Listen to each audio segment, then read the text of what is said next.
આ વિડીયો હું નવરાત્રિમાં ગરબા રમવા જતી મહિલાઓ માટે બનાવી રહી છું, ગરબા રમવા જતી છોકરીઓ માટે બનાવી રહી છું। ફટાફટથી એવા લોકોને આ વિડીયો મોકલી દો।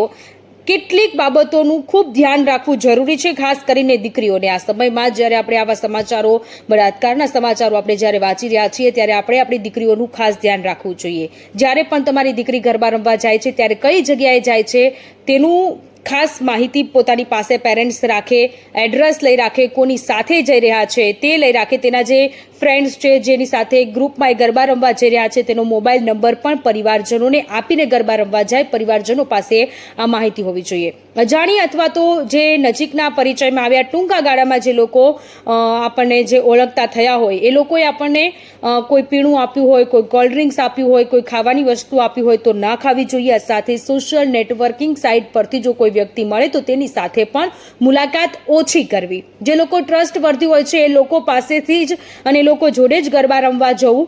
અન્ય કોઈ અનનોન લોકો હોય છે જેમ કે સોશિયલ મીડિયા પરથી, ફેસબુક અને ઇન્સ્ટાગ્રામ પરથી જો કોઈ લોકો કોન્ટેક્ટ કરતા હોય છે તો એવા લોકો સાથે ક્યારેય ગરબા રમવા ન જવા। સાથે મોબાઈલમાં સેટિંગમાં ગૂગલ લોકેશન ફીચર હંમેશા ઓન મોડ પર રાખો। અજાણી કે અપરિચિત વ્યક્તિઓના સાથે સોશિયલ મીડિયા પર વ્યક્તિગત બાબતે કે કોઈ ફોટોગ્રાફ્સ બાબતે કે કોઈ વિડીયો કોઈ અજાણી વ્યક્તિ છે તેમની સાથે કોઈ જ વસ્તુ શેર ન કરો।